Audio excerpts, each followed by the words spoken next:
Assalamualaikum warahmatullahi wabarakatuh.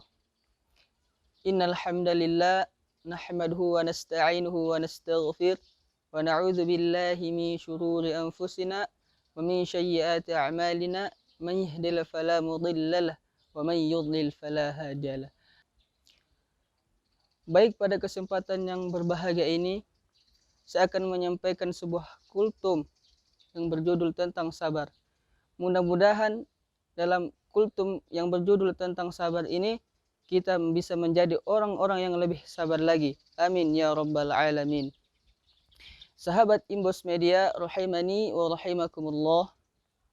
Pertama-tama marilah kita panjatkan puji dan syukur atas kehadirat Allah Subhanahu wa taala yang telah memberikan kita beribu-ribu nikmat berupa nikmat kesehatan, nikmat kesempatan, terlebih-lebih lagi yang dinamakan nikmat iman dan Islam. Salawat serta salam tak lupa pula kita kirimkan kepada baginda kita, kekasih kita, yakni Nabi Muhammad sallallahu alaihi wasallam. Karena dialah Nabi yang telah mati-matian, yang telah rela dihina, rela bercucuran darah demi menegakkan kalimat La ilaha illallah Muhammadar Rasulullah. Sahabat Imbos Media rahimani wa rahimakumullah. Ketahuilah bahwa kehidupan kita di dunia ini pasti ada satu hal yang akan menimpa kita, yakni ujian. Sekuat apapun kita menghindar, yang namanya ujian ini pasti akan tetap menimpa kita.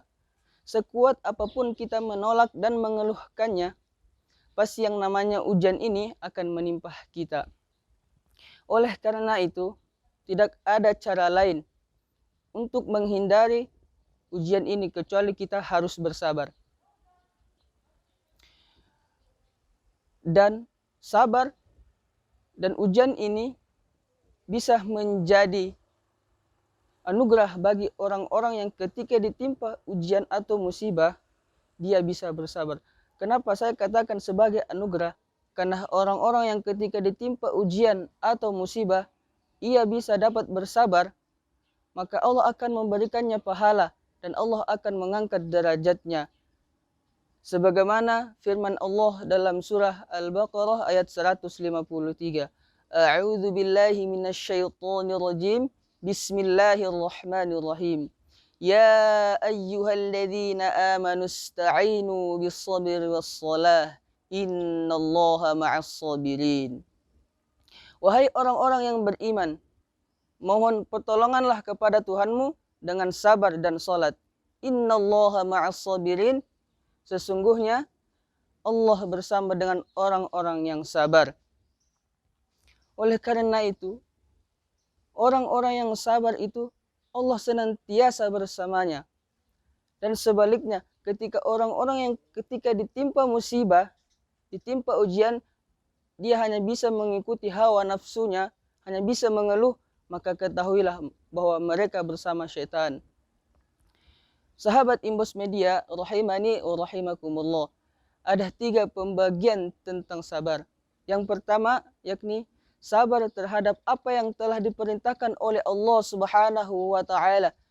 Yang dimaksud sabar dalam hal ini adalah orang-orang yang senantiasa ikhlas dan istiqomah dalam menjalankan apa yang telah diperintahkan oleh Allah Subhanahu wa taala, seperti puasa di bulan Ramadan dan salat. Yang kedua yakni sabar terhadap apa yang dilarang oleh Allah Subhanahu wa taala. Yang dimaksud sabar dalam hal ini adalah orang-orang yang senantiasa menahan dirinya, menahan nafsunya dari apa-apa yang telah diharamkan oleh Allah Subhanahu wa taala, seperti minum-minuman keras dan berzina.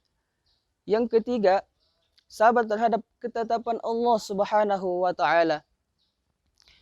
Sabar yang ketiga ini termasuk dalam rukun iman yang terakhir, yang ini beriman kepada qada dan qadar, beriman kepada nasib buruk dan nasib baik.